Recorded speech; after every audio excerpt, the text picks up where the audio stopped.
رضا چودھری پاکستان تحریک انصاف کی ادنا سی ورکر ہوں. 11 اکتوبر کو آپ نے میری ویڈیو دیکھی ہوگی جس میں میں بھاگ رہی تھی اور پولیس نے مجھے اریسٹ کر لیا اور پھر لے آئے. میں پروٹیسٹ کر رہی تھی, میرا رائٹ تھا کہ میں پروٹیسٹ کروں, اس لیے پروٹیسٹ کر رہی تھی اور وہاں سے مجھے اریسٹ کر لیا گیا. میں بھاگی اس لیے تھی کہ میرے پیچھے سے آوازیں آ رہی تھی پکڑو اس کو اور اس کے سر میں ڈنڈا مارو, پکڑو اس کو, لال بالوں والی کو, یہ وہ اس طرح کی باتیں چل رہی تھی. خیر میں الحمدللہ مجھے کل آنریبل عدالت نے, میں بہت مشکور ہوں کہ مجھے انہوں نے بری کر دیا. میں پوچھنا یہ چاہتی ہوں اس سسٹم سے کہ پاکستان تحریک انصاف کی عورت اتنی بڑی دہشت گرد ہے کہ اس کے آنکھوں پہ پٹی باندھ کے رکھی جائے, اس کو میل حضرات اس کو دھکے دے رہے ہیں, اس کو تھپڑ مار رہے ہیں اور اسے راز اگلوانے کی کوشش کر رہے ہیں. ایسا کون سا راز تھا میرے پاس؟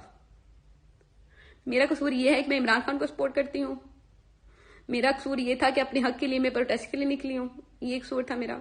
کسی کو کیا, کسی میل کو رائٹ پہنچتا ہے کہ آپ کی انگلیوں میں پینسل یا وہ بال پین ڈال کے میری انگلیوں کو دبا رہے تھے اور اس دوران میری آنکھوں پہ پٹی بندھی ہوئی تھی اور اور مجھے کہہ رہے تھے تمہارے ناک اور منہ میں پانی جائے گا پھر تم بتاؤ گی. میں کیا بتاؤں گی؟ میں نے کون سا ایسا جرم کیا تھا؟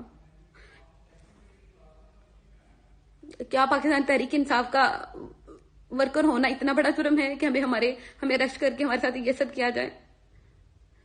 میری انگلیوں میں انہوں نے پینسل ڈال کے وہ میری انگلیوں کو دبا رہے تھے اور میرے شولڈر پہ ابھی بھی وہ نشان ہے جو انہوں نے اتنی زور سے پینچ کیا. میل حضرات کو اتنا رائٹ پہنچتا ہے کسی خاتون کو انویسٹیگیٹ کریں یا اس کے ساتھ اس طرح کا سلوک کریں؟